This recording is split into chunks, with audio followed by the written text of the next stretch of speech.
안녕하세요. 저는 30대 후반 동네에서 작게 카페를 운영하고 있는 여자입니다.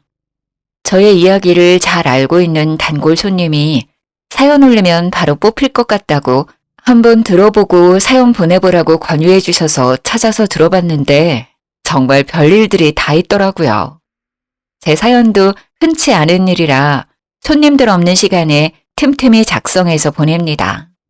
결혼 초반 때 징글징글했던 시모의 행패를 공개할게요. 재밌게 잘 들어주세요. 저와 남편은 대학교 동아리에서 만나 친하게 지내다가 28살부터 교제를 시작했습니다. 서로 마음도 잘 통하고 트러블 없이 오래 연애하다가 34살에 결혼했습니다. 시모는 남편 10살 때 바람이 나서 집을 나갔습니다. 한창 보살핌이 필요했던 어린 나이에 남편이 기억하던 시모는 늘 아버님께 이혼해달라고 소리치고 화를 내던 모습이었다고 해요. 이혼 후 뒤도 안 돌아보고 집을 나가 연락조차 없었다고 해요. 제가 남편이랑 연애할 때부터 시모는 아예 없는 사람이었습니다.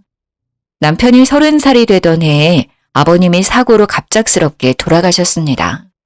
든든한 버팀목이었던 아버님이 떠나시니 한순간에 세상이 무너진 것 같았다고 하더라고요.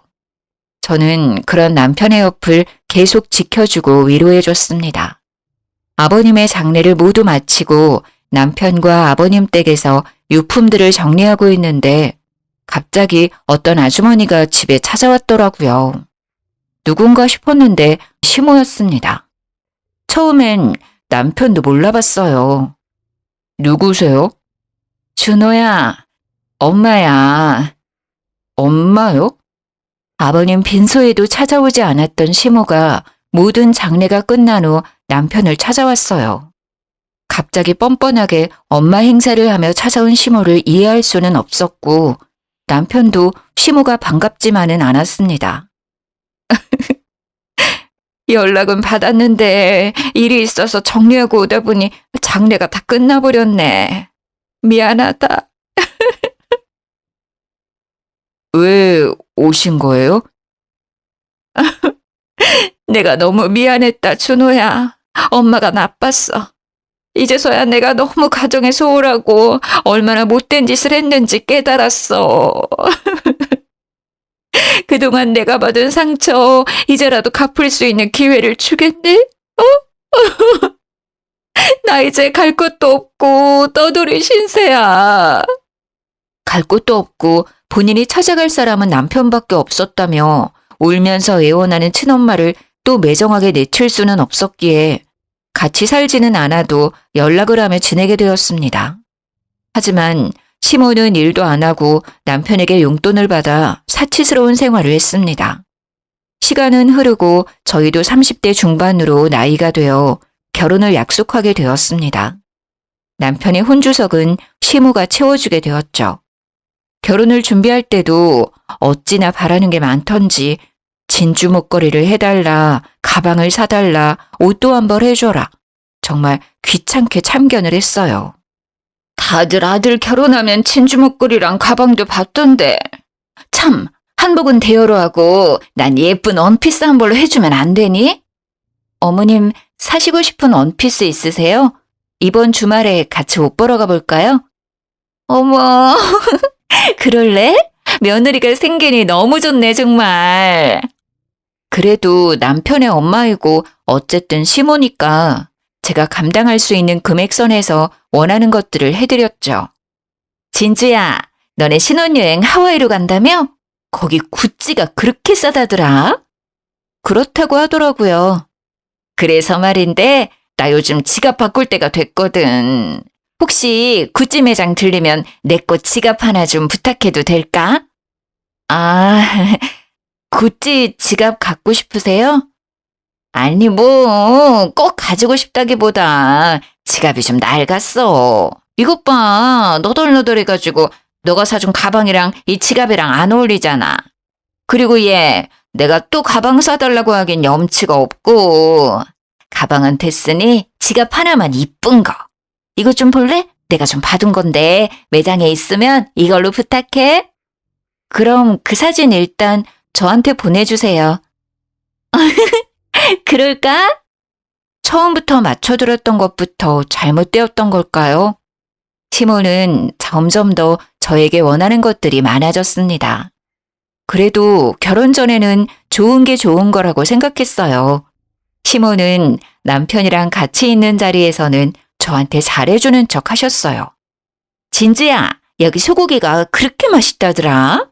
요즘 너 카페 오픈 준비한다고 힘들지? 많이 먹어. 네, 여기 맛있네요. 어머님도 많이 드세요. 너 이 반찬 잘 먹네. 더 달라고 해야겠다. 이모, 이 장아찌 좀 더 주실래요? 우리 며느리가 잘 먹네. 이렇게 얘기하다가도 남편이 자리에 없을 때는 태도가 싹 변해서 저를 막 타박하곤 했습니다. 정말 많이도 먹네. 너 다이어트는 안 하니? 요즘 애들은 다이어트 한다고 1일 1식 한다던데 너는 삼시세끼 꼬박꼬박 챙겨 먹는 것 같더라. 관리 좀 해. 카페 사장이 뚱뚱하면 손님들 싫어해. 카페 오픈 준비하는 게 너무 힘들어서요. 한국인은 밥심인데 잘 챙겨 먹어야죠. 나중에 카페에 익숙해지면 그때 다이어트 할 거예요. 그리고 어머님, 저 어디 가서 뚱뚱하다는 얘기 들어본 적 없어요. 어머 얘는 내가 너 뚱뚱하다고 했니? 그렇게 많이 먹으면 뚱뚱해진다고. 제가 잘 관리할 테니까 걱정 안 하셔도 돼요. 그럴 때마다 황당하고 어이도 없었지만 대꾸하기도 귀찮아서 매번 흘려들었습니다. 그리고 진준아, 왜 전화를 안 해? 전화 좀 자주 해. 내 친구 며느리는 매일 안부 연락한다던데. 너는 뭐 카페 핑계로 전화는커녕 문자도 없어? 내가 연락해야 나중에서야 답장 보내고. 아주 누가 시엠이고 며느리인지. 어머니, 저 요즘 바쁜 거 뻔히 아시면서. 이제 인테리어 들어가고 집기들도 사야 해서 정신 한 개도 없어요. 친정엄마한테도 한 달에 2-3번 연락할까 말까인데. 바쁘면 얼마나 바쁘다고. 너만 바쁘니? 나도 바쁘다 얘. 아무튼 내일부터는 매일 안부 전화해. 매일은 좀 심해요. 제가 집에서 노는 것도 아니고. 제 친구 중에 매일매일 시어머니한테 전화드린다는 애 단 한 명도 없어요. 얘 말 대답하는 것 좀 봐라. 아무튼 전화해. 시어머니가 하라면 하는 거지. 토를 달아. 아니 친정엄마한테도 전화 못 드리는데 너무 무리한 요구를 하시더라고요. 마침 남편이 자리에 왔길래 남편한테 얘기했습니다. 여보, 어머님이 매일 전화하라고 하시는데? 뭐 매일매일? 엄마, 나도 매일 안 하는데 며느리한테 너무 무리한 요구 아니에요? 아니, 난 며느리랑 좀 빨리 친해지고 싶어서. 남편이 오니까 살짝 꼬리를 내리더라고요. 하지만 그때뿐이었고 남편이 옆에 없다 싶으면 전화를 해서 한 소리 하셨습니다. 지금 시간이 몇 시인데 아직까지도 연락이 없어? 아구, 벌써 시간이 이렇게 되었네. 그래도 어머님이 전화해서 통화는 했네요. 깜빡할 게 따로 있지. 그리고 네가 해야지 매번 내가 해야겠니? 그렇게라도 통화하니까 좋은 거 아니에요? 저랑 친해지고 싶다고 하셨잖아요.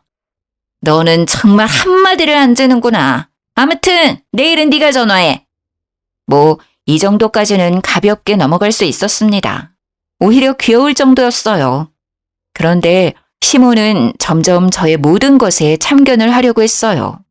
종종 오픈 준비하는 카페에 찾아와서 얼마나 잔소리를 하던지 쫓아내고 싶었던 적이 한두 번이 아니었습니다.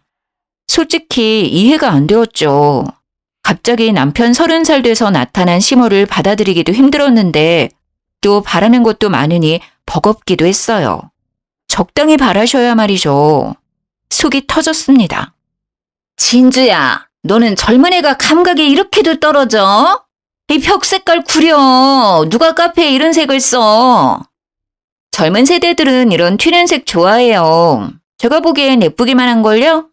요즘은 사람들이 추구하는 게 예전이랑 달라요. 아유, 걱정이다, 걱정이야. 그리고 이거 테이블 너무 불편해. 의자도 이게 뭐야. 테이블이랑 의자를 통일해야 안정감도 있지. 어머니, 요즘 인기 있는 카페들은 밋밋하게 안 해요. 특이한 걸 더 좋아해요. 여기 있는 것들 모두 인테리어 하시는 분들도 예쁘다 했어요. 어머님 시대 생각하시면 안 되죠. 내가 왕년에 얼마나 센스 있다는 소리를 많이 들었는데. 너 이렇게 네 멋대로 하다가 손님 뚝 끊겨 얘. 걱정 마세요 어머니. 저도 다 시장 조사하고 준비하는 거예요. 시장 조사를 어디서 하는 건지 너무 이상해. 심심할 때마다 오셔서 제가 하는 모든 것에 트집을 잡았어요. 진짜 화가 났던 건 그렇게 이상하다고 뭐라고 하면서 인테리어 소품이나 잔이나 접시 등을 챙겨서 가지고 갔던 것입니다. 이 카페에 이 화병은 안 어울리는데? 우리 집에 어울릴 것 같다. 그치? 그치? 이거 내가 가져간다. 어머니, 그거 제가 제일 좋아하는 화병이에요. 화병 필요하시면 제가 다른 거 사드릴게요. 일단 이건 놓으시고. 얘는 정말 쪼잔하게. 넌 또 사면 되는 거 아니야? 넌 돈도 많으면서 시어머니한테 이런 것도 못 줘? 뭐 얼마나 한다고.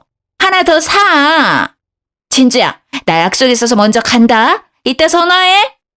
제가 정말 고심해서 고른 고급 화병을 자기 가방에 쏙 넣어서 후다닥 도망치듯 가더라고요. 정말 기가 막혔지만 그래도 그날은 빨리 가시는 것 같아서 뒀습니다.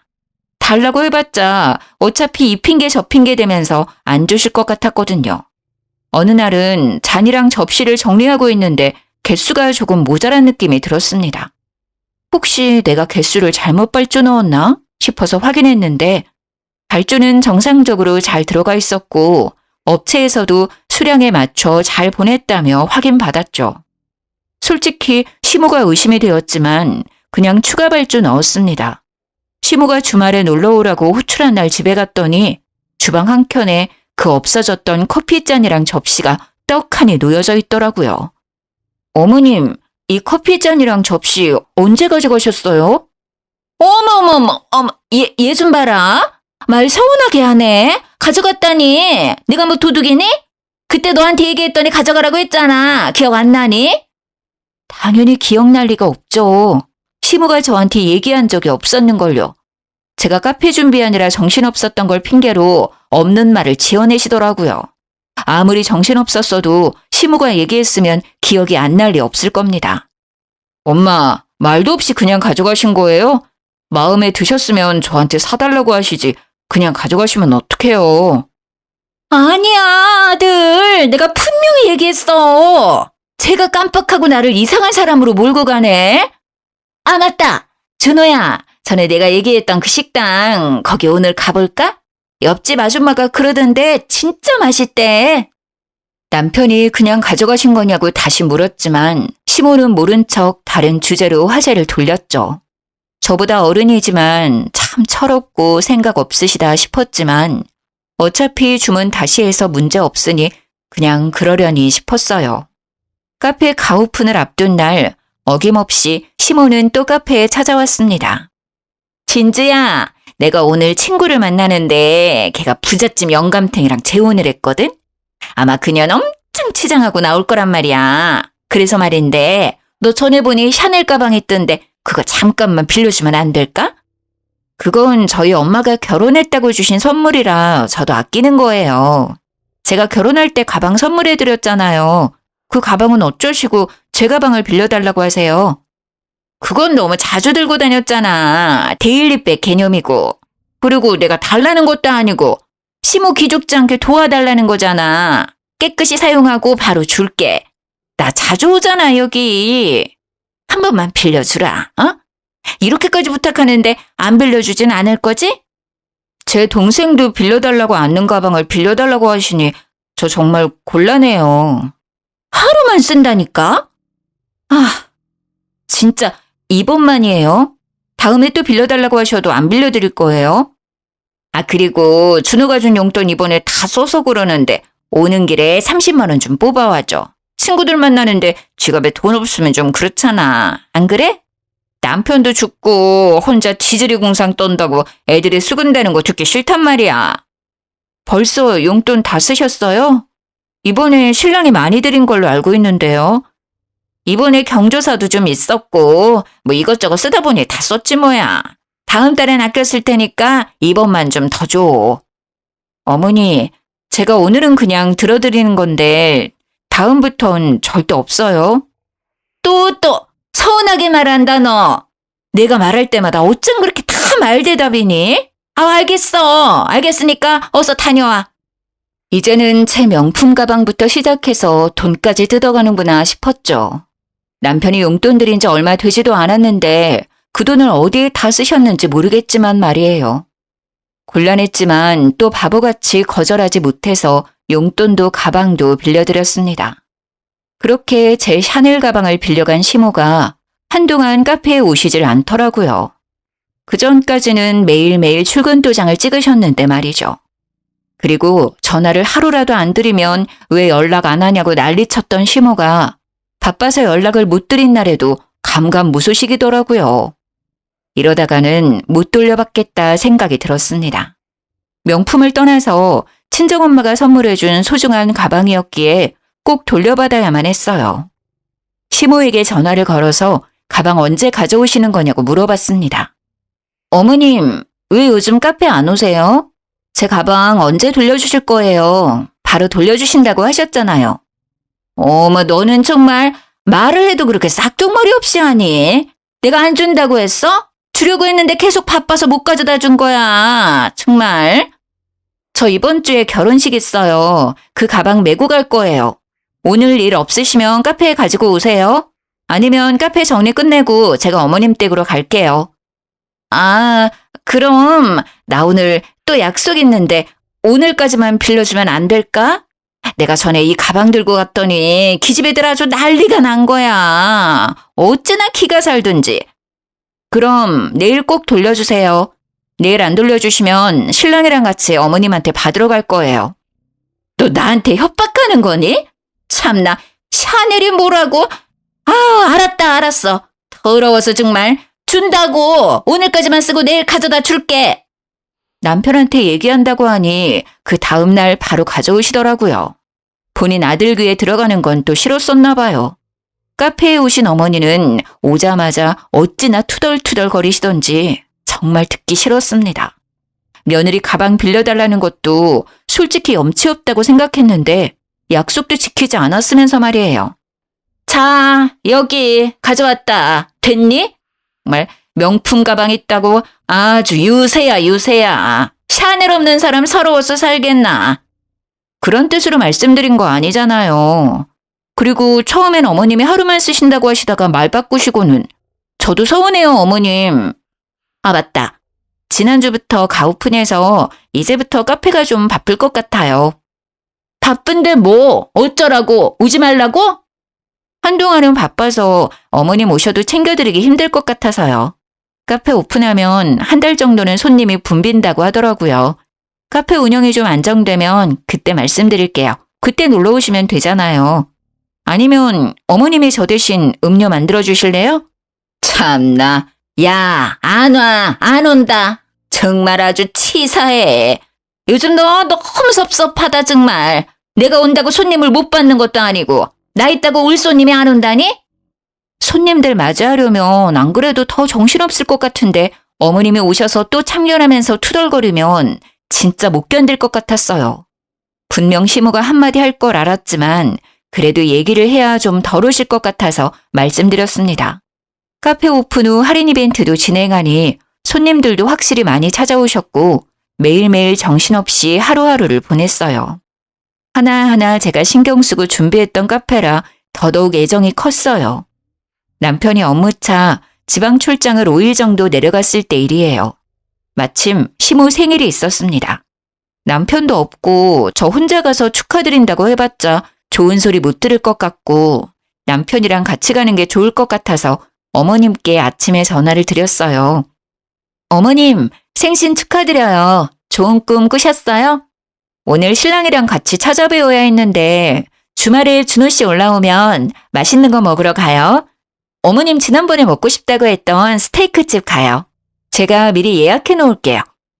스테이크는 스테이크인데 너 꼴랑 전화만 하고 마는 거 아니지? 그래도 결혼하고 첫 생일인데. 어머님, 당연하죠. 제가 전화드리기 전에 어머님 계좌로 50만 원 보내드렸어요. 한번 확인해 보세요. 주말에도 제가 풀코스로 대접해 드릴게요. 50만 원? 주는 김에 좀 더 주지. 뭐 아무튼 확인해 볼게.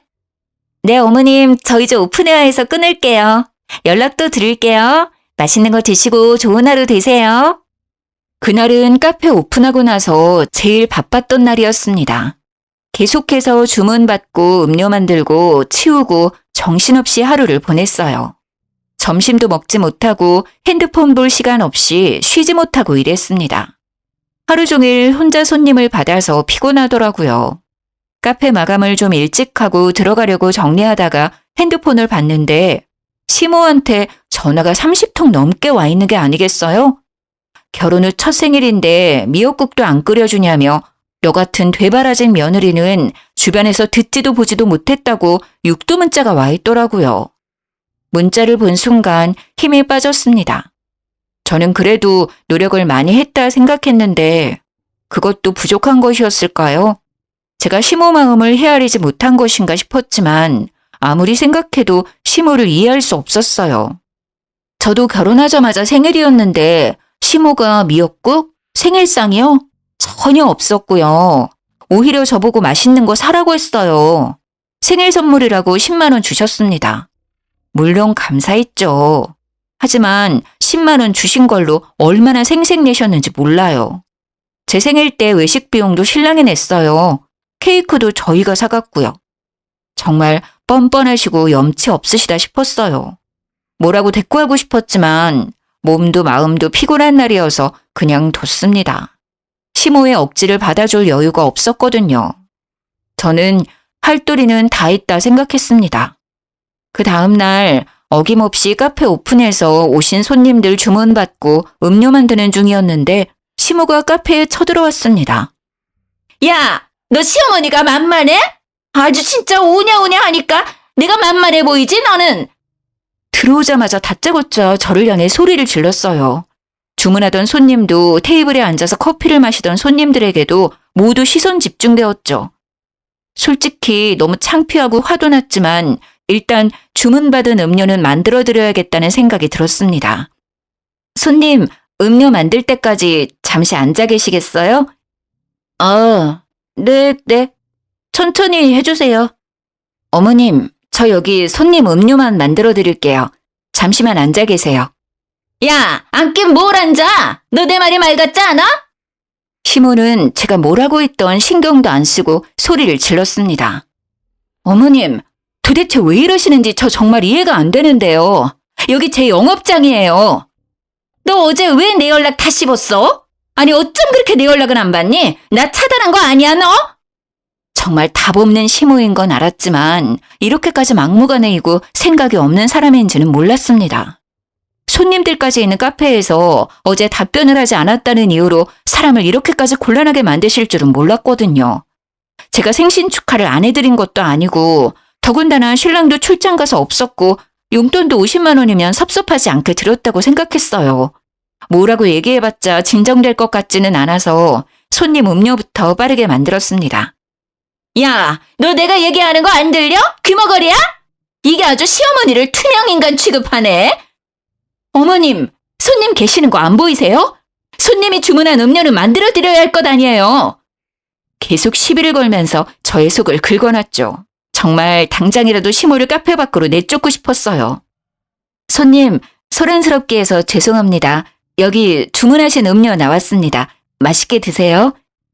음료를 받은 손님은 후다닥 도망치듯 카페를 나갔습니다. 어찌나 창피하고 부끄러웠는지 몰라요. 너 진짜 이게 무슨 경우야? 시어머니가 말하는데 아주 개무시를 하네. 진짜 너 본때를 보여줘? 어머님, 진짜 왜 이러세요? 제가 오히려 묻고 싶네요. 이게 무슨 경우예요? 너 왜 내 연락 무시했냐고? 시어머니 생일 돈 띡 보내면 끝이라 이거야?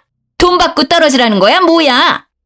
어머님, 제가 어머니 생일 까먹었어요? 아니잖아요. 아침부터 일어나서 축하드린다고 전화드렸고 신랑 없으니 주말에 외식하자고 말씀드렸고 용돈 쓰시라고 생일 선물로 50만 원 드렸으면 할도리 한 거 아니에요? 얼마나 더 해드려야 해요? 남편이 없어도 시댁이 근처면 일 끝나고 와서 얼굴 비치고 미역국도 좀 끓이고 생일상 차려야지. 얼마나 시애미 알기를 역같이 알았길래 전화도 문자도 다 씹어? 이 싸가지 없는 년. 제가 연락을 안 드린 게 아니잖아요. 그러는 어머님은 제 생일에 미역국 끓여주셨어요? 어머님은 저한테 10만 원 주셨어요. 결혼할 때도 어머님 원하시는 거 다 해드렸잖아요. 어머님은 저한테 화장품 하나 사주셨어요? 대체 그놈의 미역국이 뭐길래 며느리 영업장에서 깽판을 치세요? 뭐, 깽판? 진짜 깽판을 보여줘? 아니, 왜 결혼할 때 얘기까지 꺼내? 시모는 카페 내 인테리어 소품들을 다 바닥으로 던지고 깨뜨렸습니다. 제가 열심히 발품 팔아서 구매했던 소품들이 와장창 깨졌어요. 뭐 하시는 거예요?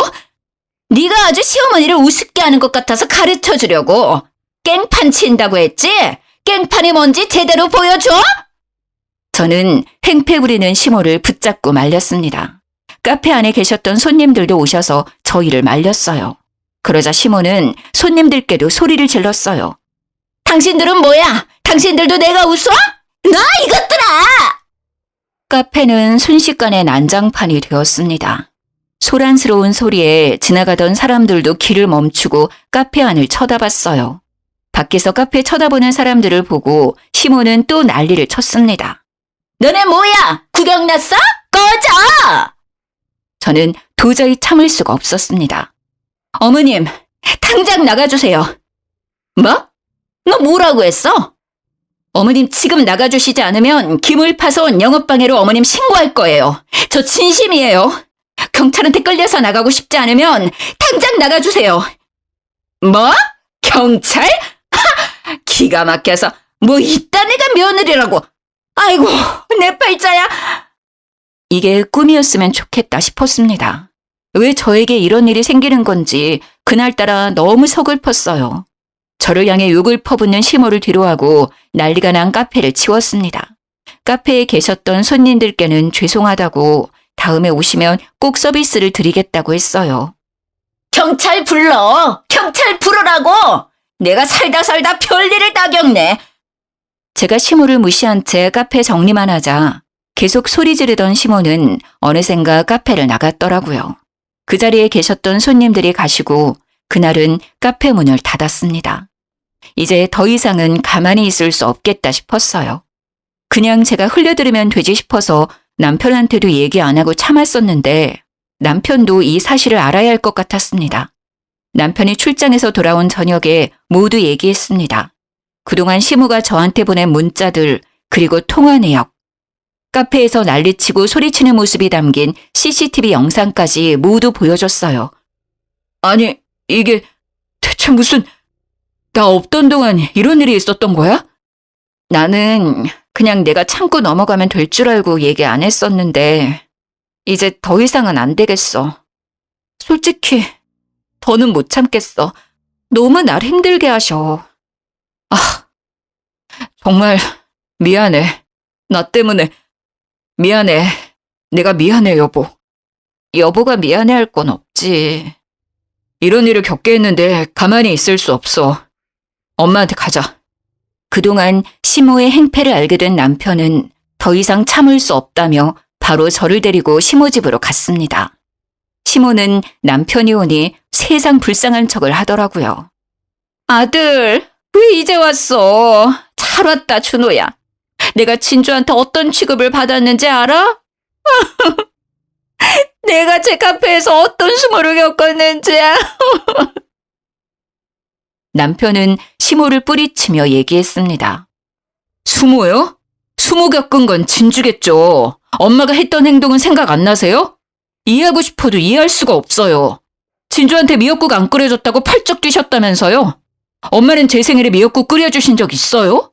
진주 생일에 미역국 끓여주신 적은 있고요. 남편의 말에 시모는 당황해서 어쩔 줄 몰라 했죠. 아니, 그게 너 아기 때는 끓여줬을걸? 설마 내가 한 번을 안 끓여줬을까? 그래도 내 새끼인데. 아니요. 제 기억에 엄마가 생일에 미역국 끓여준 적 없어요. 아니, 내 생일엔 항상 아빠만 있었어. 엄마는 늘 다른 남자를 만나고 계셨죠. 나에게 따뜻한 한마디 해준 적 있어요? 기억나요? 저한테 애정이라고는 있으셨나요? 뭐 옛날 일을 또 뭘 그렇게 얘기하니? 그래서 내가 그 빚 갚겠다고 온 거잖아, 아들. 그 빚 대체 언제 갚을 건데? 나한테 엄마 노릇 해준 적도 없으면서 며느리한테는 시엄마 노릇 받고 싶었어요? 아빠 돌아가시고 찾아왔을 때도 너무 미웠어요. 원망스러웠고. 근데 친엄마니까, 나를 낳아주신 분이니까 내칠 수는 없어서 받아준 거예요. 엄마가 보고 싶고 그리워서가 아니라고. 아니, 그게 아니라 나는 좀 서운해서 서운하다고 표현할 수도 있는 거지. 내가 심했나? 미안해. 기대가 컸나 봐, 내가. 남편의 화난 모습을 처음 본 시모는 쩔쩔매며 꼬리를 내리더라고요. 사과는 저한테 하실 게 아니라 진주한테 하셔야죠. 그리고 카페에 다신 찾아오지 마세요. 영업장에서 뭘 그렇게 참견하고 싶으신 거예요? 그리고 일 구하세요. 부업이라도 하세요. 이제부턴 매월 드렸던 용돈은 없어요. 이젠 안 보내드릴 거예요. 알아서 하세요. 아들, 어떻게 엄마한테 또 그래? 용돈 안 주면 엄마 어떻게 살라고? 아니, 나는 서운해서 그런 건데 내 말은 들어보지도 않고. 일 구해서 직접 벌어 쓰세요. 아님 이번 생신 때 진주가 50만 원 준 걸로 이번 달 쓰실 수 있겠네요. 내일 식당이라도 나가세요. 남편은 그렇게 말을 하고 뒤도 안 돌아보고 나왔습니다. 나한테는 그렇게 소리도 잘 지르시더니 남편한테는 찍소리도 못 하더라고요. 그때 그냥 보냈어야 하는데 내 잘못이야. 내가 너무 무르게 행동했어. 여보, 그때 아버님 보내고 한창 힘들었을 때잖아. 그럴 수 있어. 그리고 나였어도 그냥 가라고 하지 못했을 거야. 여보 잘못 아니야. 또 엄마가 카페 찾아오면 바로 전화해. 알았지? 남편이 그렇게 얘기했으니 한동안은 조용하겠다 싶었는데 시모는 그 다음날 카페로 또 찾아왔습니다. 진주야, 우리 준호 마음 좀 돌려줘라. 어? 내가 미안해. 아니, 친구들이 며느리한테 미역국도 못 받냐며 비아냥거리길래 나도 모르게 욱했나 봐. 지금 생각해보니 내가 너무했어. 미안해. 어? 어머님 오셨다고 신랑한테 전화할 거예요. 진주야. 제발 내가 또 어딜 가서 일하니. 용돈 좀 다시 받을 수 있게 말 좀 해줘. 그럼 카페에도 안 찾아올게. 본인 행동에 대한 반성의 기미는 하나도 없으셨고 용돈이 끊기는 게 무서워서 찾아온 거였죠. 정말 소름 끼쳤습니다. 그 와중에도 본인 생각만 하는 시모가 대단해 보였어요. 어머님, 나가주세요. 어머님 계시면 또 손님 안 들어와요. 진주야, 내가 미안해. 용서해줘. 앞으로 잘할게. 나한테 남은 건 준호밖에 없는 거 너도 잘 알잖아. 악어의 눈물을 흘리는 시모를 매몰차게 내쫓았습니다. 이렇게라도 하지 않으면 하루 종일 카페에 있으실 것 같았거든요. 평소 같았으면 소리 지르며 또 깽판을 쳤을 테지만 남편에게 한 소리를 듣고 나서는 또 고분고분하게 나가시더라고요. 그러더니 한참을 카페 밖에서 서 계시길래 모른 채 했어요. 어느 순간 보니 가셨더라고요. 너무 얄밉고 미운 시모지만 그렇게 보내고 나니 또 마음이 좀 안 좋더라고요. 그냥 경고만 드릴 걸 너무 심하게 했나 싶기도 했어요. 마음이 좀 쓰여서 남편한테 연락했습니다. 여보, 용돈 예전처럼 그 금액 다 드리진 않아도 조금이라도 드리는 게 낫지 않을까? 일하신 경험도 많지 않아서 알바 구하시기도 힘들지 모르니 일 구하실 때까지만이라도 조금은 드리자. 여보는 그렇게 당해놓고 또 마음이 쓰여? 우리가 계속 용돈 드리면 그게 당연한 줄 알 것 같은데 일단 일 구할 때까지만 두고 보는 건 어때? 나 솔직히 어머니 미워. 미운데 오늘 또 그렇게 내쫓고 보내니까 뭔가 좀 그렇네. 괜히 마음 쓰여서 그래. 어머니가 당장 어딘가에서 일할 수 있을 것 같지도 않고 대신 일 계속 안 구하시면 그때는 딱 잘라 말해야지. 알았어. 여보 생각이 그렇다면 알았어. 고마워. 시어머니 같지도 않은 사람인데 또 그렇게까지 마음 써줘서. 그리고 이렇게까지 신경 쓰게 해서 미안해. 아니야. 이따 퇴근하고 카페로 바로 와. 남편이 퇴근 후 카페로 왔고 우리는 함께 시모 집으로 찾아갔어요. 집 앞으로 갔는데 현관문이 살짝 열려 있더라고요. 남편이랑 열린 문으로 들어가서 신발을 벗으려는데 시모가 방에서 누군가랑 통화 중인 것 같았습니다. 통화 끝내고 들어가야겠다 싶어서 신발장에서 기다리는데 남편이랑 제 얘기를 하는 것 같더라고요. 귀를 쫑긋 세우고 무슨 얘기를 하는지 들어봤습니다. 아우, 진짜 짜증나서 죽겠어. 며느리라고 아주 여우 같은 게 들어왔다니까. 처음부터 마음에 안 들었어, 그년. 준호가 좋다고 해서 좋게 생각하려고 해도 그게 안 돼. 요즘 애들 진짜 싹퉁머리 없는 건 알아줘야 한다니까. 남편은 그 얘기를 듣고 당장 달려갈 기세였지만 제가 말렸습니다. 그리고 혹시 몰라 핸드폰을 켜서 녹음도 시작했습니다. 나중에 괜히 또 딴소리 할 것 같았거든요. 아니, 그리고 자기가 사망보험금 챙길 수 있다고 해서 왔는데 수령인이 준호 앞으로 되어 있어서 방법이 없잖아. 아들 살살 꼬셔서 좀 받아볼까 했는데 그것도 쉽지 않고. 그래도 보니까 며느리도 좀 살고 준호도 자리를 잘 잡은 것 같아서 용돈 받아먹으면서 남편 사망보험금 챙길 생각만 했는데 이제는 완전히 다 망했어. 자기 어떡할 거냐고. 나 이제 완전 거지야. 나보고 식당 가서 일하래잖아, 걔네들이. 말이 돼?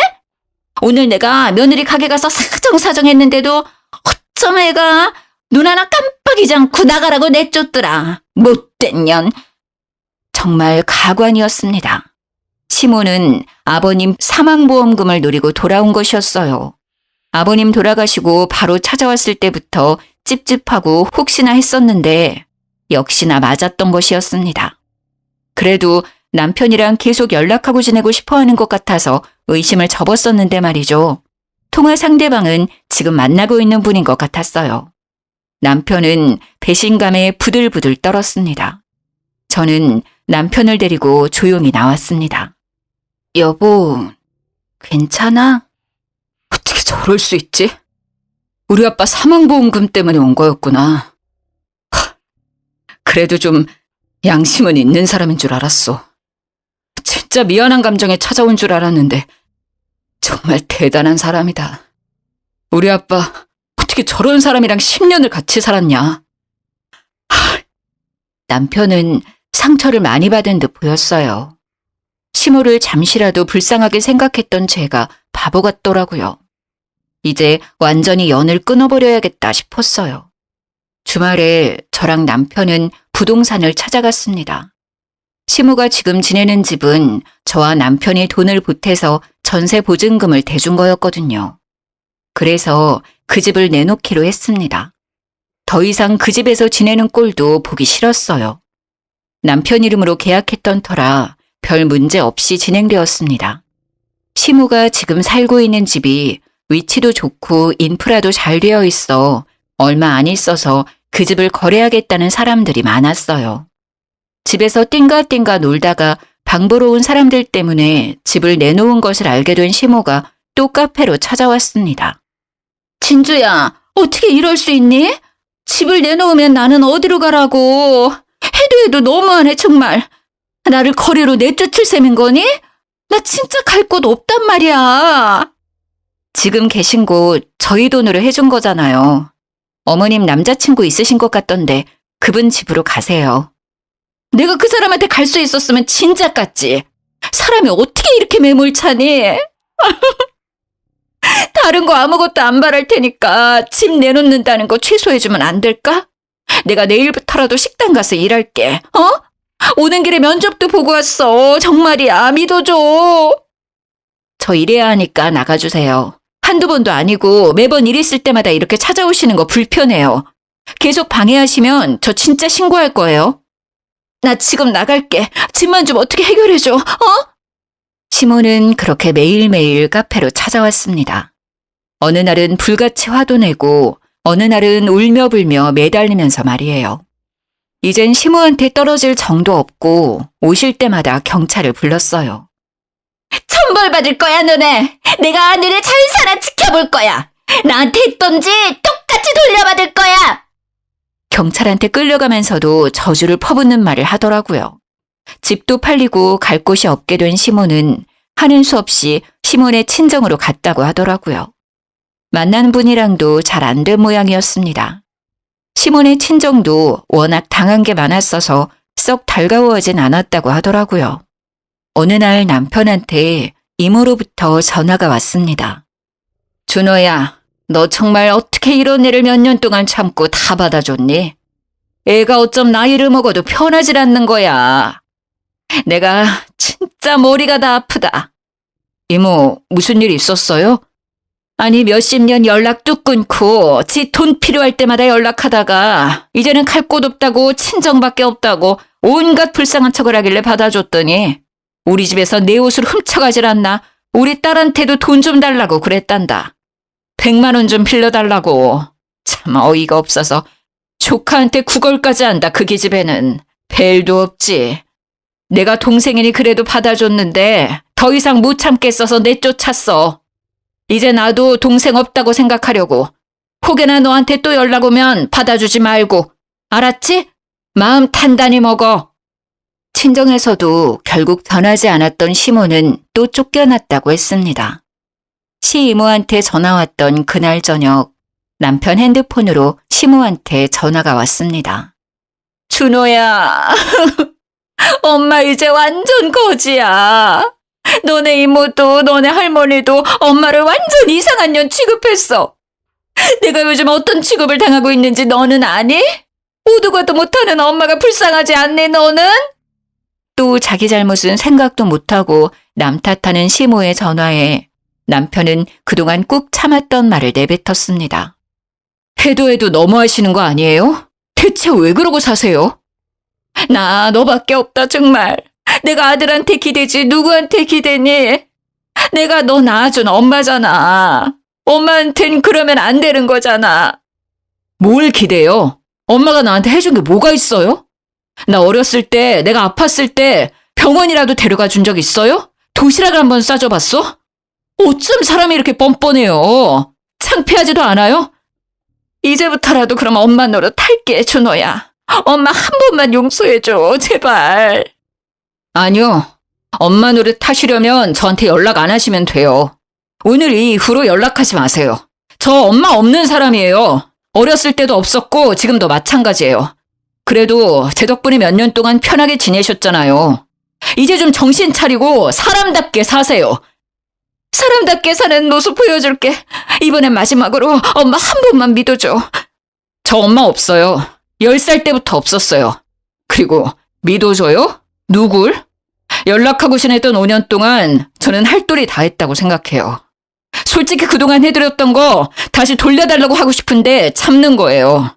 그게 마지막 용서예요. 원래부터 아들 따윈 생각도 안 하고 사셨잖아요. 앞으로도 아들 없다 생각하세요. 어떻게 있는 아들을 없다고 생각하니?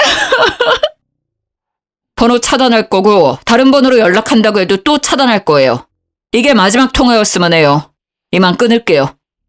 더 이상 남편 마음을 돌릴 수 없다고 생각했는지 연락은 또 오지 않았습니다. 나중에 건너 얘기 들어보니 지방으로 내려가서 식당에서 일한다고 들었습니다. 거기에서도 여전히 손님들과 툭하면 싸우면서 변함없다더라고요. 제 생각엔 지금은 그 식당에서 잘렸을 것 같아요. 아니면 다른 남자분 만나서 잘 지내고 있을지도 모르겠네요. 한동안 제 카페는 시모로 인해 잡음이 많았지만 요즘은 오히려 시모 덕분인지 손님이 많아졌습니다. 사장님, 시어머니 요즘도 찾아와요? 난리도 아니었어 정말. 아우, 우리 어머님은 양반이었다는 걸 그날 처음 알았다니까? 나도 얘기 들었어. 난리도 아니었다며? 특히 동네 엄마들이 오셔서 서로 시모 욕하는 공간이 되었어요. 저도 중간중간 같이 껴서 얘기도 하고요. 단골들도 많이 생겨서 저한테는 좋았죠. 남편은 시모 일로 힘들게 해서 미안하다며 원래도 잘했지만 지금은 더 잘해줍니다. 게다가 지금 임신 중이라 아주 극진히 모셔주고 있어요. 알바생도 뽑아서 일도 좀 편해졌습니다. 3달 뒤면 곧 아기 출산 예정이라 몸이 좀 힘들지만 시모가 없어서인지 마음은 너무 편하고 행복한 하루하루를 보내고 있습니다. 우리 시모 아직도 여전할 것 같지만 알아서 잘 살겠죠? 궁금하지는 않지만 다신 우리 앞에 찾아오는 일은 없었으면 좋겠네요. 징글징글했던 결혼 초반 시모의 행패 이야기 잘 들으셨나요? 꽤 길었던 것 같은데 잘 들어주셔서 감사합니다. 이제 날이 많이 선선해졌어요. 감기 조심하시고 건강하세요. 안녕하세요. 저는 30대 중반의 돌싱이에요. 제가 이렇게 사연글을 작성하게 된 건 기가 막히고 욕도 나오는 제 이혼 과정 때문인데요. 정말 세상에 믿을 놈 하나 없다는 교훈을 비싼 값을 치르고 톡톡히 배웠다고 생각해요. 저희 집은 부자는 아니었지만 부족함 없이 자랐어요. 풍족하게 컸다기보다는 외동딸이라 아버지가 이것저것 다 챙겨주셨으니 제 딴에는 부족함 없이 컸다고 생각해요. 그런 저에게 부족한 게 있다면 그건 엄마의 존재였죠.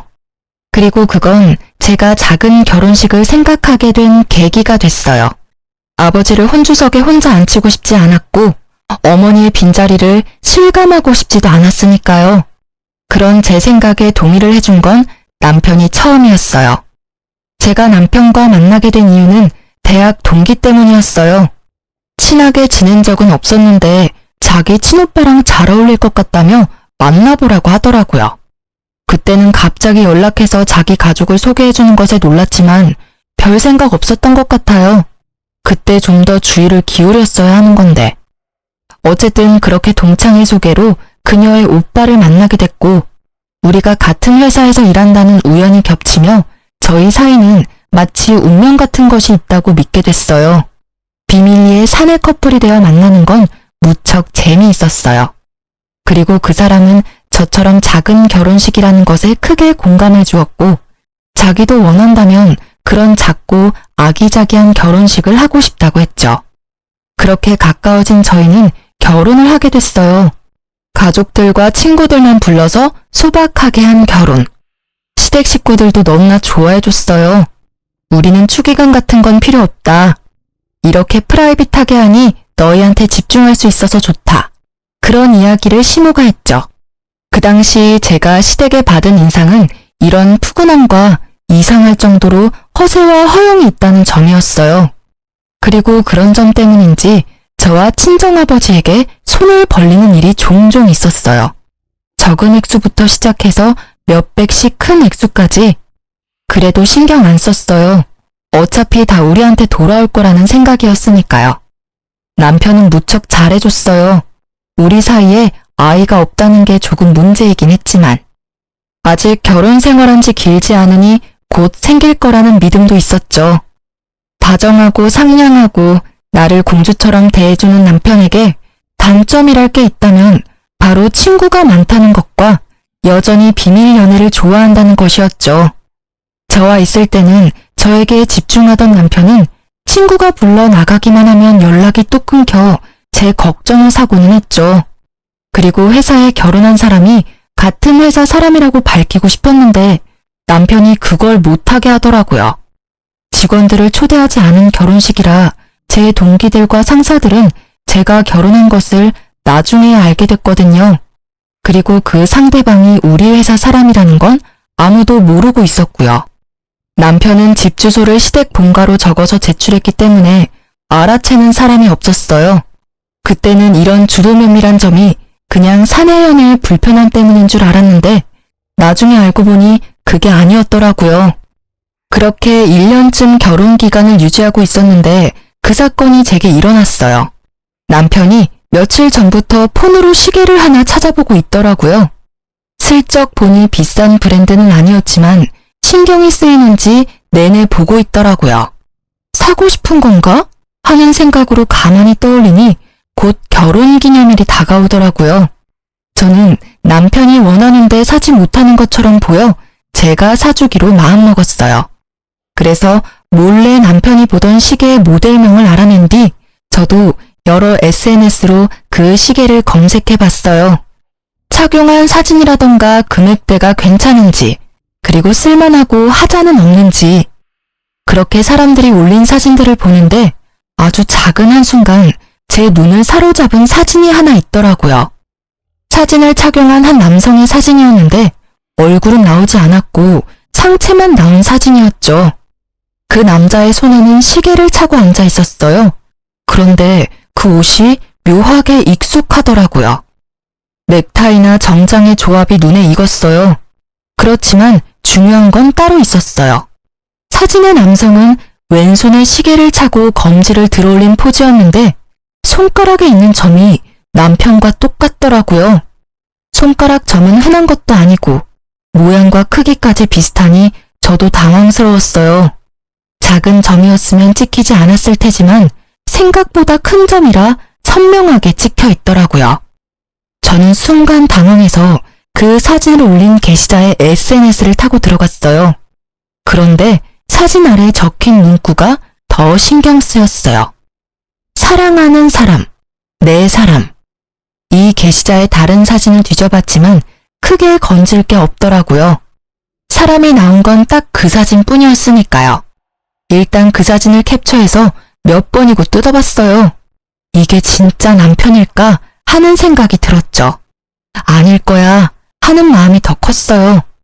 이 시계가 남편에게는 없어 남편은 가지고 싶어서 찾고 있는데 착용 컷이라니 아니겠지 하는 제 생각은 그날 저녁 여지없이 흔들렸어요. 남편이 그 시계와 똑같은 시계를 왼쪽 손목에 차고 왔더라고요. 여보, 그거 처음 보는 시계인데? 예쁘다. 얼마 주고 샀어? 이거 친구가 선물로 사준 거야. 저번에 생일 때 못 만나서 못 줬다고 이제야 나한테 선물로 주더라고. 어때? 괜찮아? 예쁘네. 근데 이거 언제 받은 거야? 어제까지는 안 보이던데. 3일 전에 받았어. 나 약속 있어서 나갔잖아. 그때 친구가 줬어. 3일 전. 그 사진이 찍힌 날짜였어요. 딱 당일이었죠. 저는 직접적으로 남편에게 묻기로 했어요. 그런데 혹시 이 사진에 있는 사람 당신 아냐?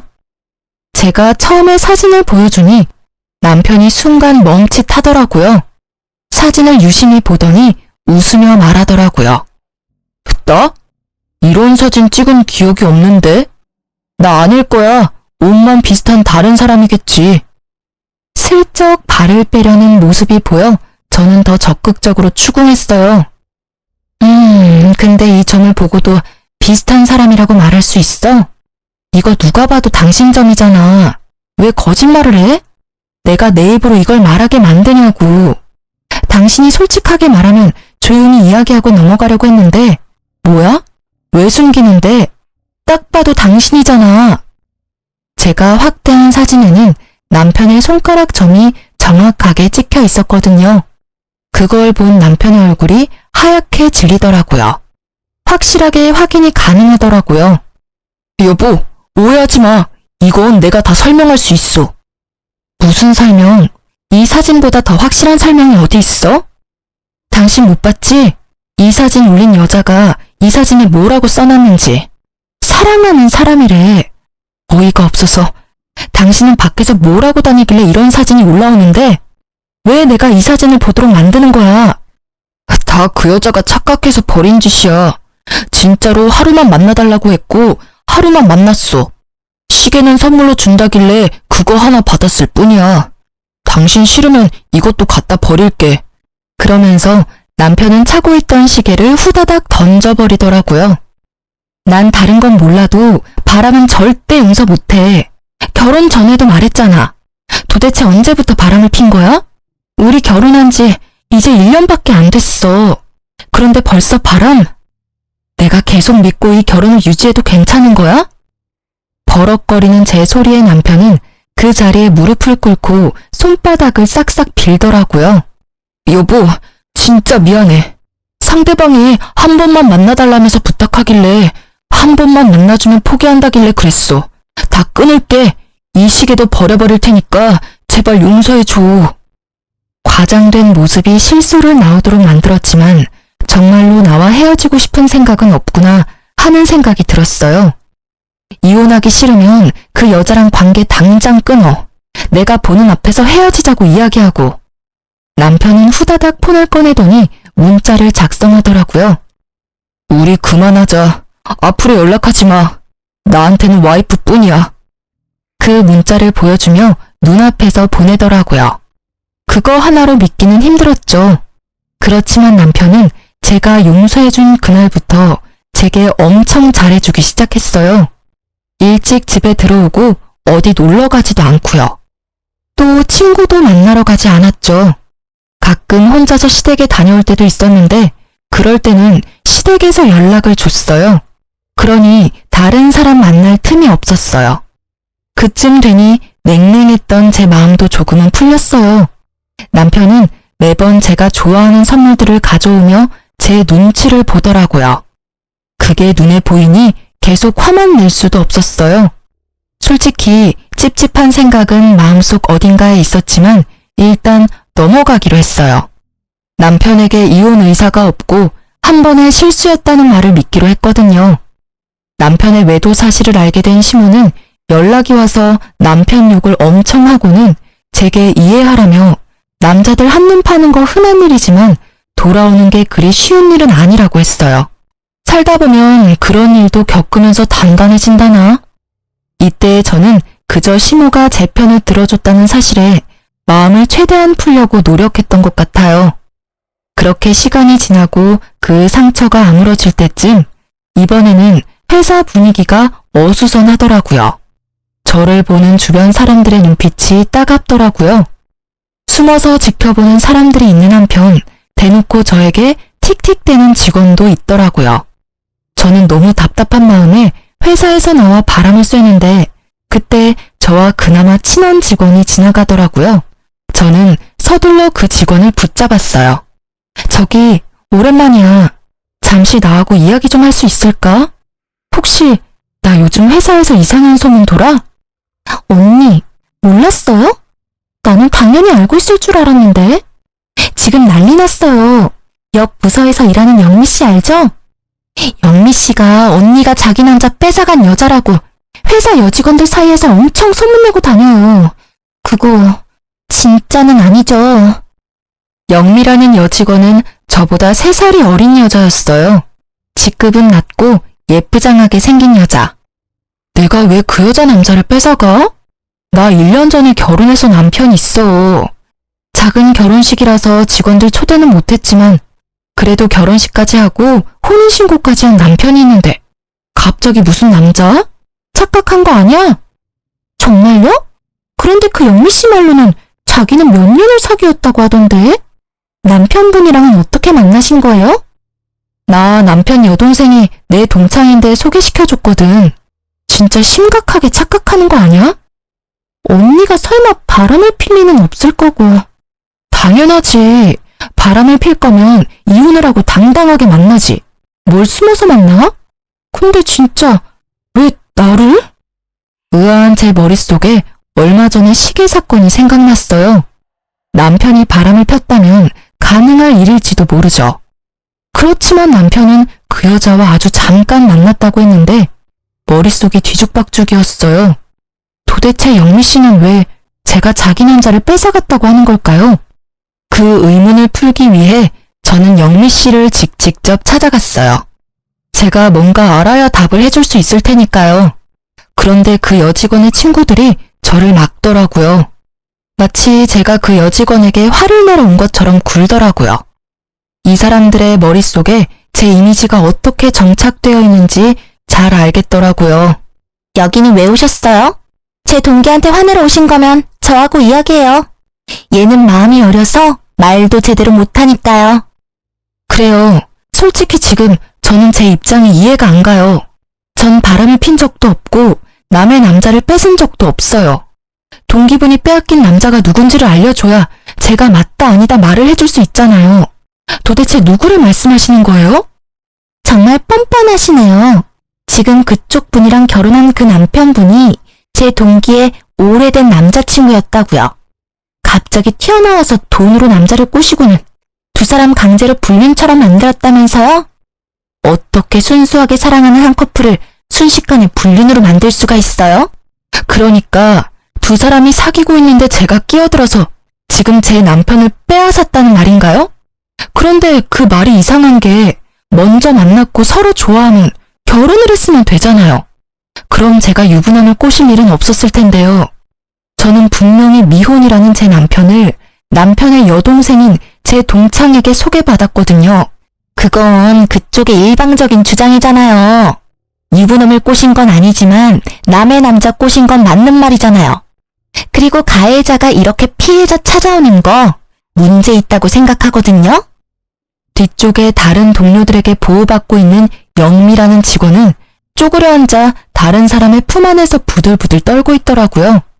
이 여직원은 자기가 피해자고 저는 가해자라는 프레임을 이미 확실하게 만들어뒀더라고요. 기가 찬 제가 더 이야기를 하고 싶었지만 상황이 좋지 않아 포기했어요. 그리고 집에 돌아와 남편에게 물어보기로 했죠. 당신 도대체 뭘 하고 다니는 거야? 회사에 이상한 소문 퍼진 거 알고는 있어? 내가 왜 남의 남자를 빼앗은 파렴치한 여자가 되어 있는 건데 설명 좀 해봐. 그 여자가 지금 자기가 피해자라고 완전 나를 천하의 나쁜 년으로 만들었다고. 갑자기 무슨 소리야? 나 그때 헤어졌어. 난 모르는 일이야. 정말로 몰랐어? 그런 소문이 회사에 지금... 됐고, 그 여자는 당신이랑 꽤 오랫동안 사귀었다는데 그 말은 어느 쪽이 진짜야? 오래 사귀었다고? 아니야, 절대로 그럴 일 없어. 정말로 며칠뿐이었다니까. 그리고 진짜 깔끔하게 헤어졌어. 상대방이 헤어진 거 앙심 품고 그런 짓 저질렀나 본데? 남편의 말에 저도 그 여자가 이상한 사람이라고 생각했어요. 헤어지자고 해서 앙심을 품었다고요. 그런데 그 다음날 그 상간녀에게서 연락이 왔어요. 무척이나 당당하게 만나자고 하더군요. 저는 상간녀가 나오라는 곳으로 나갔어요. 다리를 척 꼬고 앉아있는 모습이 너무도 당당해서 저는 말문이 막혔어요. 드디어 저랑 이야기할 마음이 들었나요? 이렇게 불러내다니 우연해요. 회사에서는 그렇게 부들부들 떨고 있더니. 뭐, 그때는 놀라서 그랬죠. 제가 보자고 한 이유는 간단해요. 그 남자랑 헤어져줘요. 그는 여전히 저를 사랑하고 당신하고는 돈 때문에 결혼한다고 했거든요. 빨리 이혼하고 저 만나고 싶다고 하기도 했고요. 만약 헤어져주면 최소한 당신 이야기는 더 이상 퍼지지 않도록 해줄게요. 이미 퍼졌는데 더 이상 퍼지지 않도록 해준다는 건 큰 의미 없는 거 아시죠? 솔직히 저는 아직까지는 남편 말을 믿어요. 당신과 헤어졌다고 하더라고요. 최근까지 딴짓도 안 했고 당신 만나러 갈 시간도 없었어요. 아, 그거요? 혼자 시댁 자주 가지 않았어요? 그러고서 저한테 온 거예요. 가족한테는 거기 있다고 말해달라고 했고요. 전 그 집 사람들하고도 친하거든요. 그리고 혹시 못 믿겠으면 보실래요? 저랑 그 사람이 나눈 대화 내용? 상간녀가 보여준 톡 내용은 보는 동안 토할 만큼 역겨운 대화로 가득했어요. 더러운 기분에 결국 저는 화가 머리끝까지 났죠. 헤어졌다고 해놓고는 거짓말을 했으니 제가 돌아버리지 않겠어요? 그런 저에게 상간녀가 한마디를 때리더라고요. 솔직히 난 피해자잖아요. 잘 사귀고 있는데 당신이 내 남자와 바람핀 거니까. 게다가 돈으로 유혹해서 남자 뺏어간 가해자는 당신이고. 피해자라. 그렇게 치면 제 쪽이 더 큰 피해자 아닌가요? 저는요, 당신하고는 달리 그 남자 가족한테 소개받아서 결혼했어요. 분명히 말해두지만 저는 그 남자가 유부남이었다거나 다른 여자가 있었다면 절대로 결혼 안 했을 거고요. 이것만 보면 저는 혼인빙자 사기를 당한 거거든요? 맞잖아요. 당신 말대로 그 집안 사람들이 당신과 그 남자 사이를 인정하고 있었다면 저에게 왜 남자를 소개시켜줬겠어요? 의도가 확실하게 있으니까 소개시켜줬을 거고 뭔가 목적이 있으니까 당신이 있는 걸 숨겼을 테고 그리고 그 의도와 목적이 돈이라는 건 당신한테 들어서 이미 짐작이 됐고요. 저한테 그런 거 따져봐야 소용없는 거 아시죠? 이미 당신은 회사에서 남의 남자 뺏어간 천하의 나쁜 년이거든? 회사에 얼굴을 들고 다닐 수 없을 정도로 퍼졌으니 회사 그만두고 내 남자하고도 당장 헤어져. 당신 때문에 우리 애는 지금 호적에도 올리지 못하고 아빠 없이 크게 생겼거든? 여기서 진짜 빡쳤어요. 애가 있었다는 걸 처음 들었잖아요. 그만큼 오랜 세월 함께 해왔다는 걸 들으니 배신감이 확 밀려왔어요. 저는 그녀의 말에 즉시 이혼을 결심했어요. 그렇지만 상간녀에게는 이혼해주겠다 이야기하지 않았어요. 저만 당할 수 있나요? 전 회사를 그만둘 생각도 없었고 이대로 천하의 나쁜 년이 되고 싶은 생각은 추호도 없었죠. 그래서 그 상간녀에게는 남편과 이야기해보고 결정하겠다고 하고 헤어졌어요. 그렇지만 언제까지고 냉정하게 유지하는 건 못할 짓이더라고요. 그래서 시댁으로 찾아가서 한바탕 했어요. 다들 알고 계셨죠? 여자 있는 거. 심지어 애 있는 것도 아시면서 저하고 이 남자 결혼시킨 거죠? 이 혼인은 무효고 당장 이혼할 거예요. 그리고 이 집안 사람들 싹 다 고소할 거예요. 아가, 제발 다시 한번 생각해보면 안 되겠니? 이혼은 안 된단다. 그 여자는 멀리 보내마. 절대로 네 눈앞에 띄게 하지 않을 거야. 두 사람을 억지로 갈라놓는 한이 있더라도 너희는 헤어지면 안 돼. 도대체 무슨 생각들을 하셨던 거예요? 여기 있는 사람들 전부 한통속이에요? 처음부터 나한테 의도적으로 접근한 거냐고요. 어쩐지 몇십만 원부터 몇백만 원까지 돈 빌려달라고 할 때부터 내가 알아봤어야 했는데 그 여자 한 말 중에 틀린 말이 없네요. 돈 때문이라더니 내가 미쳤지. 여보, 정말로 이혼은 안 돼. 그 여자랑 진짜 깨끗하게 헤어질게. 그리고 애도 어차피 호적에 안 올렸으니까 난 깔끔하잖아. 그러니까 제발. 깔끔 같은 정신 나간 소리를 하는 남편을 보며 저는 버럭할 수밖에 없었어요. 당신한테 제일 짜증나. 당신 헤어졌다고 해놓고 오늘 아침에 그 여자한테 보낸 톡에도 사랑한다고 적어보냈더라. 그리고 시댁에 간다고 한 날 빠짐없이 그 여자 집에 갔었다며? 그런 주제에 뭐? 이혼은 안 돼? 네가 안 된다고 하니까 더 하고 싶네. 그리고 헤어진다고? 저번에도 헤어진다고 해놓고 못 헤어졌으면서 이번이라고 그게 가능하겠어? 더 꽁꽁 숨겨놓고 찾아다니겠지. 한 번 속지 두 번은 안 속아. 결국 저는 저를 붙잡는 망할 놈의 집안 사람들을 다 뿌리치고 얼른 짐 싸서 친정으로 돌아오게 됐어요. 친정으로 돌아온 저는 진짜 미쳐버릴 것 같았어요. 머릿속에는 배신당했다는 생각으로 가득했고 비참함과 상처 입은 자존심 때문에 온통 복수하고 싶은 생각뿐이었어요. 두년 놈들과 그 가족들에게까지요.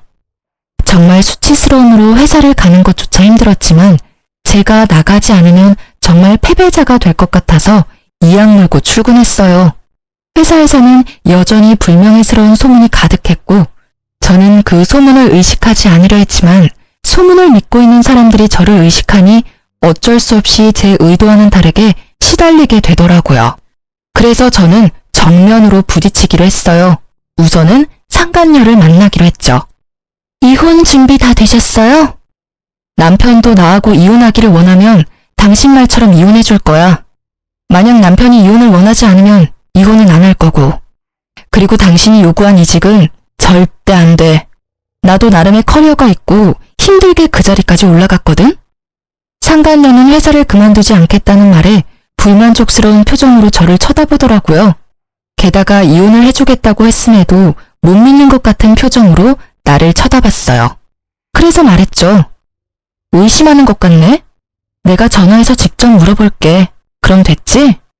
저는 스피커폰을 켠 채 남편에게 전화를 걸었어요. 상간녀는 몰랐을 거예요. 이 남자가 저와 헤어지고 싶지 않은 이유를요.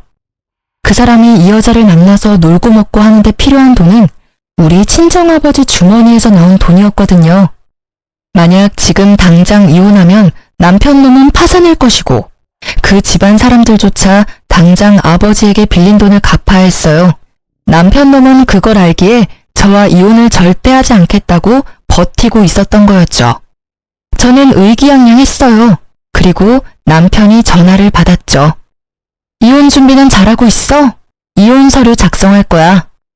여보, 제발 다시 생각해봐. 우리 이렇게 헤어지는 거 아니잖아. 응? 난 정말 당신한테 헌신을 다했다고 생각해. 물론 잠시 그 여자 꿰매 넘어가서 내가 미친 짓을 했지만 이제는 정말 반성했고 더 이상 만나지 않을 사람이야. 그러니까 부탁이야.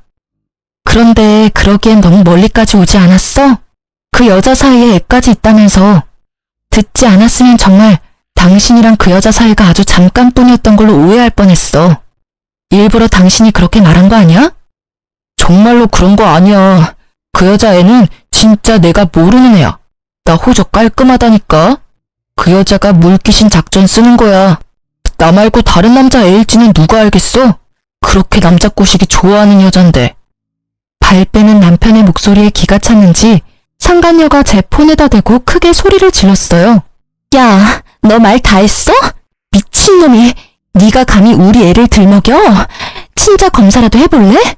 그래서 강제로 친부되도록 만들어줄까? 너 헤어진다면서. 이 여자랑 헤어지고 나랑 만나겠다면서. 근데 왜 매달려? 내가 회사에 소문 안 냈으면 절대로 헤어질 일 없었겠네. 너 왜 거기 있어? 야, 설마 네가 와이프한테 그딴 이야기 꺼냈어? 회사에 소문을 왜 내고 난리야? 좋게 좋게 해결하려고 했는데 너 때문에 다 망했잖아. 6년을 너랑 만났어. 네가 이 여자랑 결혼하겠다고 했을 때도 잠깐 만났다가 헤어지겠다는 네 말까지 믿었어. 그런데 이제 와서 다른 소리를 해? 너 때문에 내가 미혼모가 됐는데. 내가 그래서 조용히 있으라고 했지. 왜 들쑤셔가지고 이렇게 일을 복잡하게 만들었냐고. 6년 참은 김에 좀 더 참지 그랬어. 사람이 왜 이렇게 생각이 없어? 내가 만나주는 것만으로도 다행으로 생각해야 하는 주제에. 뭐? 생각이 없는 건 너겠지. 난 내 자식, 아빠 없는 애로 만들기 싫으니까. 당장 이 여자랑 헤어지고 나랑 혼인신고해서 애 호적에 올려. 만약 안 하면 당신이 무슨 짓 했는지 회사에 다 떠벌릴 테니까. 둘이서 참 흥미롭게 싸우고 있더라고요. 저와 이혼하기를 거부하는 남편과 제가 이혼하기를 바라는 상간녀의 싸움이요. 듣고 있자니 남편은 계속 저를 속이려 했고 상간녀는 남편의 뜻인 것처럼 저와 이혼하기를 바랬더라고요. 상간녀가 이야기하지 않았으면 저는 계속 이런 사실도 모른 채 남편과 거짓으로 가득 찬 행복을 누리고 살았겠죠. 언젠가 터질 폭탄을 안고 말이에요. 두 사람의 대화를 듣던 저는 두 사람의 싸움을 끊었어요. 싸움 다 했어? 이렇게 들으니 속이 다 시원하네. 조만간 이혼 서류 갈 테니까 도장이나 찍어줘. 그리고 이혼하면 소송은 물론 상간녀 위자료 소송까지 같이 할 거니까 돈은 두 사람이 잘 마련해놔요. 상간녀 소송? 당신이 무슨 권리로 상간녀 소송이래? 충분히 가능하지. 적어도 나는 저 남자랑 법적으로 부부거든. 당신이라는 여자가 있다는 걸 몰랐고 그 남자 가족들에게 속아서 결혼한 것이기도 하고 회사에서는 나쁜 소문 퍼뜨리는 것도 명예훼손으로 소송 가능하니까 그것도 잘 대비하고 있으라고. 근데 저 남자나 가족들한테 상간녀 소송비 내달라고 하기는 힘들 거야. 이혼하면 우리 아버지한테 빌린 돈부터 갚아야 하거든. 저쪽 집안에서 많이 빌려갔으니까 그거 갚으면 돈이 안 남을지도 모르지. 저는 친절하게 그렇게 이야기해주고 혼이 나간 얼굴에 상간녀를 놔두고 나왔어요. 그리고 다음날 직장에서 대놓고 그 상간녀에게 찾아갔어요. 이번에도 그녀의 동기들이 그녀 앞을 막고 있더라고요. 그냥 들으세요. 저는 이혼 서류 이미 보냈고 이혼하자고 했어요. 그러니까 그 남자 가져가세요. 상대방이 뭐라 하든 이혼할 생각이고 그 집안 사람들 다 혼인빙자 사기로 고소할 거니까. 그렇게 알고 계세요. 정말 이혼할 건가요? 네, 남이 씹던 껌 씹는 기분이 얼마나 더러운데요. 그러니까 다시 돌려드린다고요. 지금이라도 두 사람이 몇 년간 사귀었고 그 사이에 애까지 있었으며 저와 결혼 기간 중에 그 여자와 지속적으로 관계를 맺었다는 걸 알게 돼서 정말 다행이라고 생각해요. 다 그쪽 덕분이죠. 말을 뭐 그딴 식으로 해요? 당신이 남의 남자 뺏어놓고 이렇게 당당하게 구는 거 웃기지도 않아요? 계속 제가 뺏었다고 이야기하는데 전 저희 신우한테 소개받았어요. 당연히 미혼의 솔로라고 소개받았죠. 그렇게 반년 넘게 사귀고 결혼해서 1년을 더 지냈죠. 상식적으로 예전부터 연인 사이라도 남자가 혼인신고까지 해서 유부남이 됐으면 관계를 끊어야 정상 아닌가요? 아니면 결혼 전이나 직후에 저한테 말하러 왔으면 저도 이런 식으로 1년을 허비하지는 않았겠죠. 결혼한 걸 뻔히 알면서도 말 안 하고 몰래 만났다가 회사에 제가 남의 남편 뺏은 것처럼 소문내고 제가 좋게 이야기할 수 있었겠어요? 그렇게 피해자하고 싶으면 하세요. 저라면 자존심 상해서 피해자는 못할 것 같은데. 확실하게 법의 심판을 받게 해드릴 거니까 기대하세요. 우선은 상간녀 소송부터니까 잘 준비하세요. 제 말에 당황한 건 듣고 있던 동기들 쪽이었어요. 유부남인 걸 알았으면 헤어지거나 알게 된 즉시 이야기를 했어야 하는데 그걸 숨기고 만난 건 명백히 상간녀의 잘못이니까요. 그렇게 이야기하고 제자리로 돌아오니 제 책상에 무슨 꽃다발이 놓여 있더라고요. 제가 좋아하는 꽃이 가득한 걸 보니 누가 산 건지 짐작이 가더군요.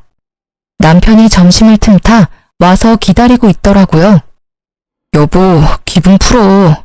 우리가 얼마나 서로에게 충실했는지 잘 알잖아. 아무리 그래도 우리가 지낸 추억을 생각해서라도. 번지수 잘못 짚었어. 그 꽃 영미 씨 갖다 줘야지. 우리 이제 이혼할 거잖아. 나보다 더 오랫동안 만나온 상간녀가 있으면서 나한테 이러면 곤란한데? 이런 저희의 신랑이 결국 그 상간녀도 등장했어요. 저는 상간녀를 보고는 남편에게 더 매몰차게 굴었어요. 우리 이미 이야기 끝났어. 난 이런 취급 받으면서까지 당신이랑 결혼 유지하고 싶은 마음 전혀 없어. 여자의 애까지 있었으면서 총각 흉내하면서 결혼까지. 그거 사기거든? 좋은 말로 할 때 이혼해줘? 안 돼, 여보. 제발 다시 생각해봐. 진짜 헤어지지만 않으면 내가 뭐든 다 할게. 미안한데 그런 얘기는 회사에 나를 남의 남자 뺏은 년이라고 거짓 소문이나 흘린 상간녀한테나 해. 여보, 그 여자랑은 이미 헤어졌다고 했잖아. 나 진짜 깨끗해. 아무 사이도 아니라고. 다 저 여자가 오바해서 이런 액션 취하는 거야. 결국 버티다 못한 상간녀가 벌겋게 된 채 분노를 삼키고 있더라고요. 대놓고 아무 사이 아니라는 말을 들었으니 이제는 제가 강제로 자기 남자를 빼앗았다는 말을 퍼뜨릴 수 없겠죠. 진짜 꼴보기 싫은 남편의 등장이었지만 한편으로는 아주 좋은 타이밍이었다고 생각해요. 너무 통쾌했어요.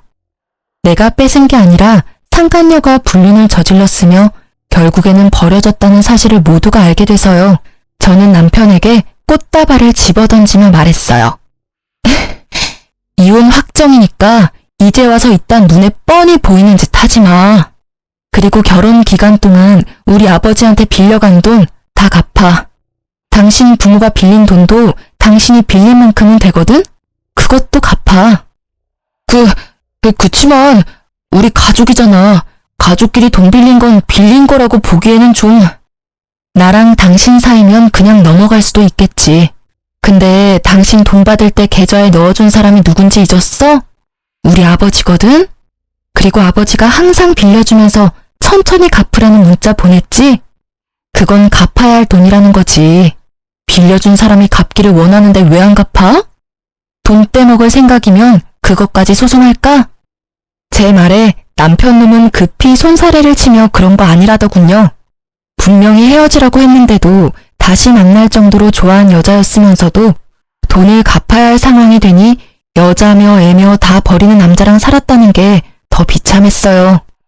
정말로 나를 돈으로 봤나 하는 생각이 들었거든요.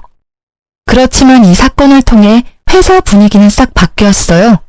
남편은 바람핀 찌질한 놈이 되었고 상간녀는 모두가 보는 앞에서 피해자 흉내내다가 진짜 피해자가 됐죠. 저는 외도 남편 참교육시킨 승리자가 됐죠. 저는 막타를 상간녀에게 때렸어요. 그때 상간녀의 얼굴을 잊을 수가 없어요. 이보세요, 영미씨. 이 남자랑 헤어져 줄 테니까 둘이서 잘 사세요. 당신 말대로 이 남자가 돈 보고 결혼한 것 같으니까 재결합 걱정 같은 건 하지 마시고요. 그냥 이 사람이랑 이 사람 부모님이 빌려간 돈이나 잘 갚으라고 하세요. 저랑 헤어지면 알콩달콩 잘 살 거라니 다행이네요. 빚도 두 사람이 벌면 빨리 갚지 않겠어요? 제 말에 남편은 아차 싶은 얼굴이더라고요.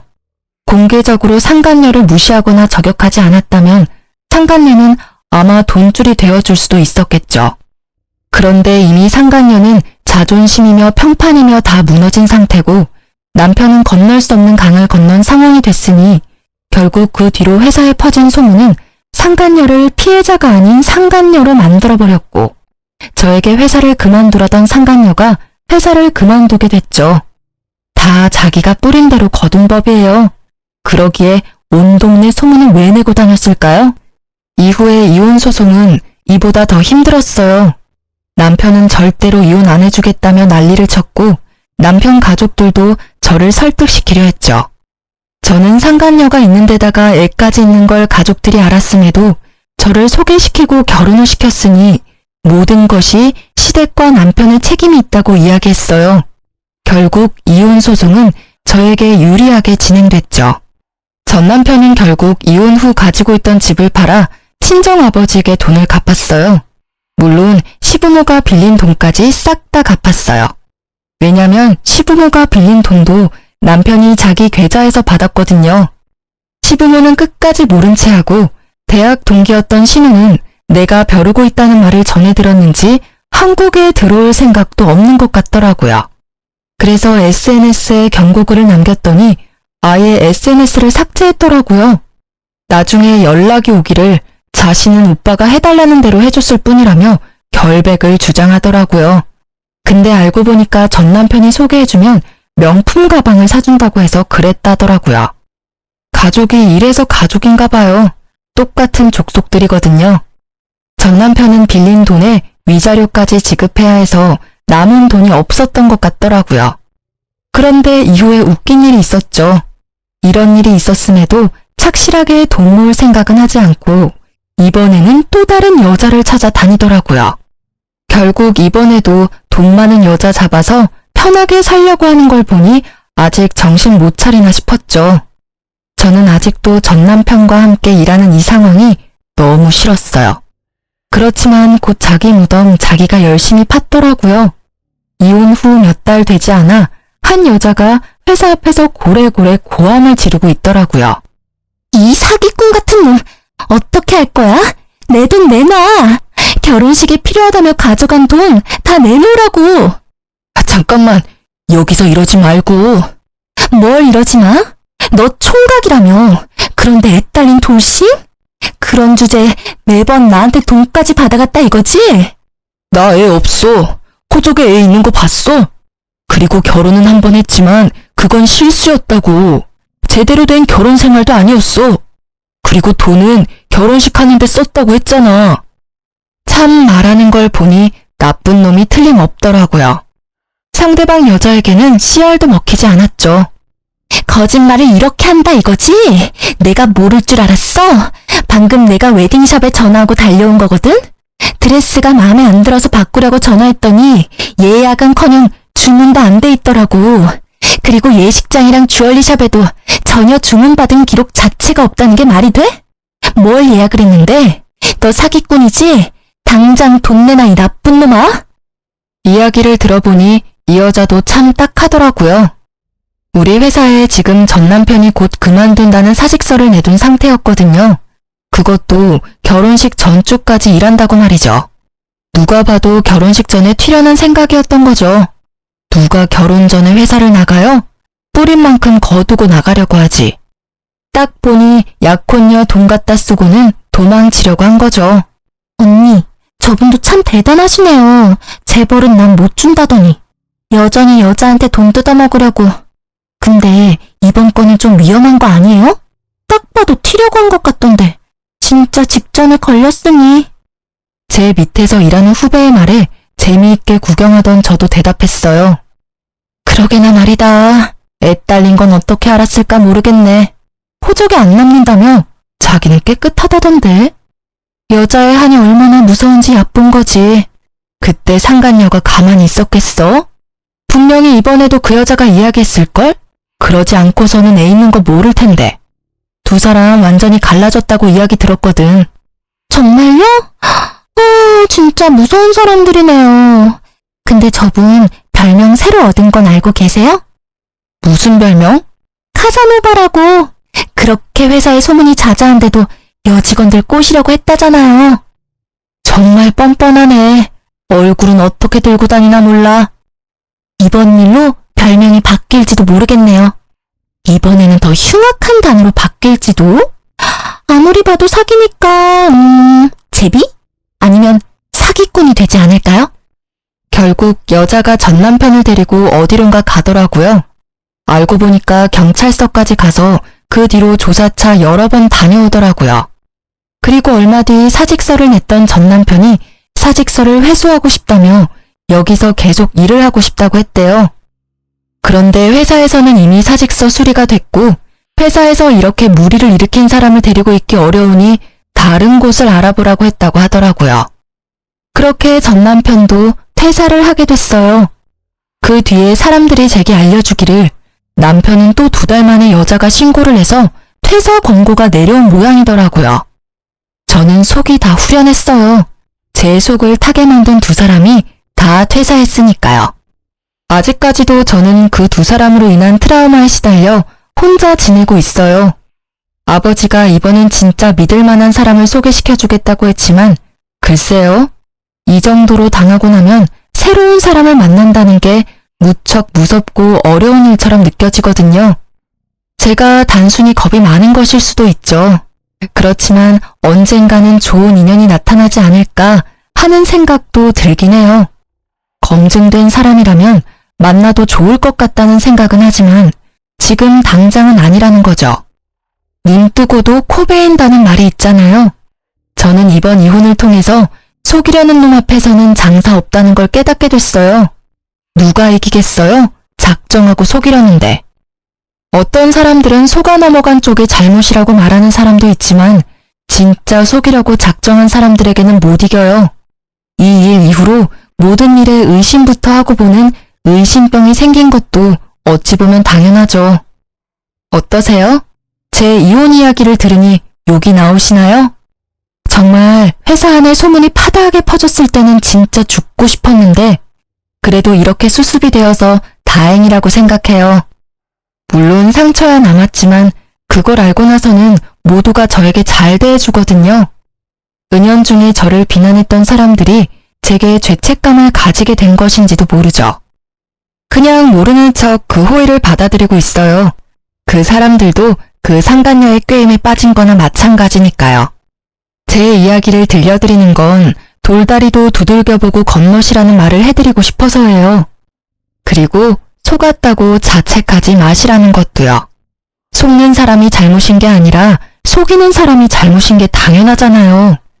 그러니 만약 누군가에게 속았다면 나를 탓하지 말고 상대방을 마음껏 탓하고 호되게 그 값을 치르도록 만들어주세요. 쓰다 보니 엄청 길어졌네요. 저의 이혼사 재미있었는지는 모르겠지만 읽어주셔서